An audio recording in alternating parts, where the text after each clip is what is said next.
Hey, what's up, everybody? Jay Hollingshead here, your personal high performance mindset coach and public speaker. Thanking you once again, yet another day you've come back to join me, and I truly appreciate that. This is consecutive episode 283 of 365. Once again, I am Jay Hollingshead, your personal high performance mindset coach and public speaker. Today is Wednesday, day 4 of the week. We will be discussing pillar number 4, which is goal setting. Goal setting, okay? Now, I'm going to talk to you today about goals versus super goals, okay? Goals versus super goals. I'm talking like Clark Kent versus Superman, goals versus super goals, average goals versus super goals. So that's what we're going to go over. So it's going to take about maybe 8 minutes, maybe 10 minutes, but let me do that real quick. Before I do that, let me hit my roll call. Everybody that's tuning in right off the bat. Melvin Tuggle, what's up, man? A5, Uncle Tug, I appreciate you, man. My daughter, Jaleesa Hollingshead, what's up, babe? I love you and appreciate you too. My big brother, AJ Arthur Hollingshead, I love you, man. I appreciate you.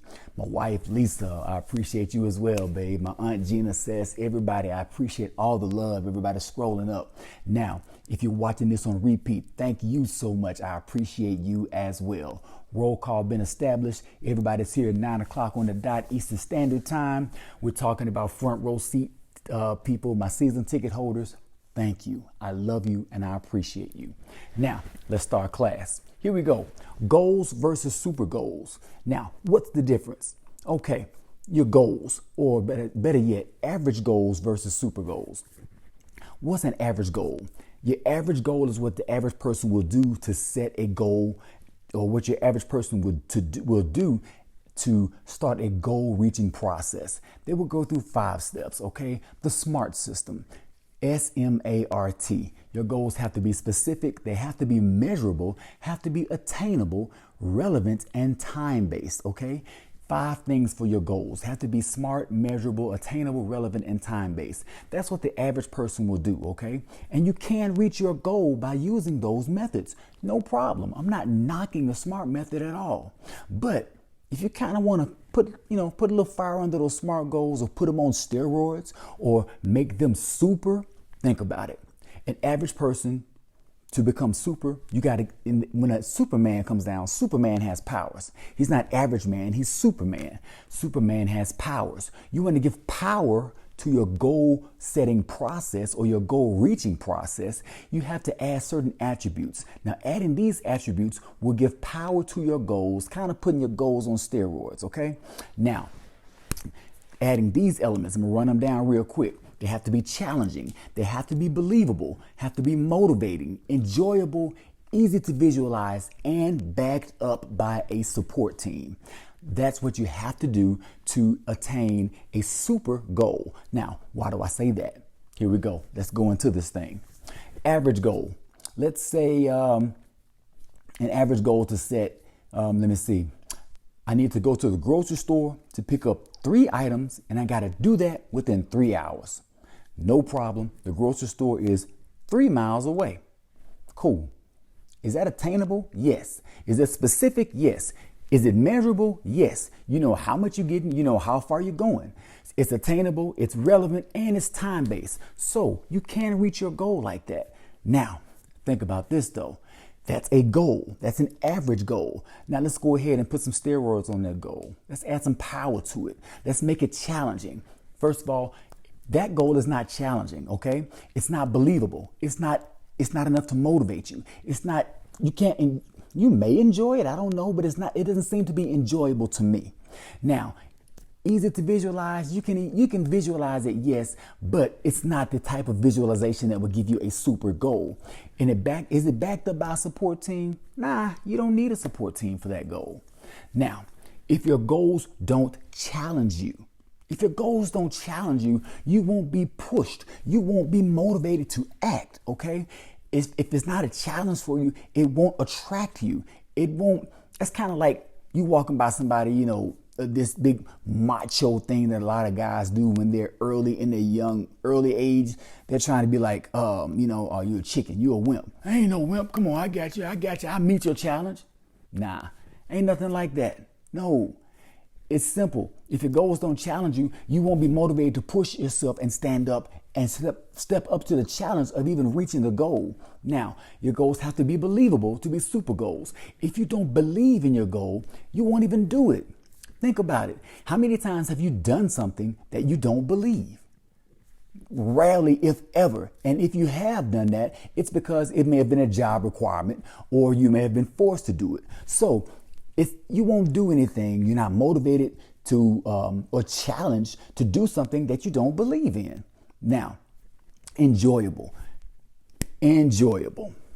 I only got one thing to say about that. How many times or how many of you go to a job every day that you do not enjoy? How many of you go to a job that you don't like and you just have to go there every day? Is that enjoyable?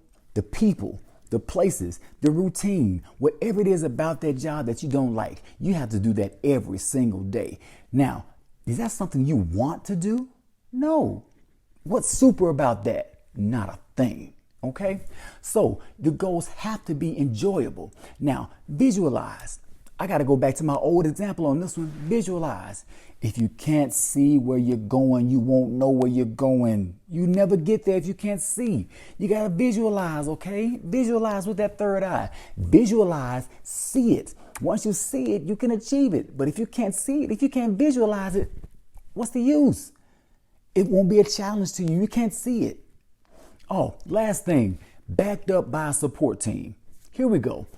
Your goals have to be backed up by a support team. Let me give you a couple of examples. If your goals do not have support, that's kind of like a firefighter running into a burning building without the support of his turnout gear, his bunker gear. He'd burn the hell up. He would just burn up. Simple as that. Without the protection, okay? Or it's kind of like running into a snowstorm without a coat, just a t-shirt and some shorts. Nah, it's not gonna work. You have to have a coat to protect you, okay? Now, here's the thing. Having a support team around you, having a support team to back you up with your goals to turn them into super goals, that's like having a support team to protect you from the outside in while you reach your goals from the inside out. Why are they protecting you from the outside in? Because they are on the outside looking in at you as you make your moves, as you go through your process. So you're on the inside looking out. They can help you because you cannot see what's on the outside. You're on the inside. It's like being in the house with all the doors and windows closed, trying to tell somebody what to do outside, and you don't know what's going on outside. You cannot see. You can't see the picture if you are the picture in the frame. Everybody else, your support team, is outside the frame looking at you. So instead of just having specific, measurable, attainable, relevant, and time-based goals, add these elements to it to make them super, okay? Make them challenging. Add a challenge to them. Make them believable. Make them motivating, enjoyable, easy to visualize, and backed up by a support team.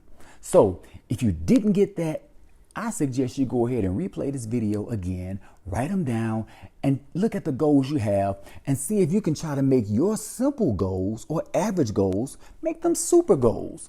And when you make your goals super goals, you are achieving a super status. When you achieve that super status, you become super yourself. You take yourself up to another level. You take yourself to that higher level. You become better than you were yesterday. You go from average to being super. It takes a super mindset to do that. And you will have worked on your high performance mindset. So, and if you don't, here's the thing. If you don't make your goals challenging, believable, motivating, enjoyable, easy to visualize, and backed up by a support team, you're not putting forth the effort. You're not putting forth the effort. That's like going to the grocery store. Like I said, going to the grocery store to get 3 items in 3 hours, and the store is 3 miles away. Nah, what kind of effort are you putting into that? Not any at all, not much. Because every performance is going to produce effort or an excuse. If that's your goal, you're going to make an excuse, okay? No excuses this time. I'm Jay Hollingshed, your high performance mindset coach and public speaker. Thanking you for tuning in to consecutive episode number 283 of 365. Goal setting. This is my 7 pillars of mental performance in 365 days. I appreciate you. Be well, stay blessed, and through love, be a blessing. God bless.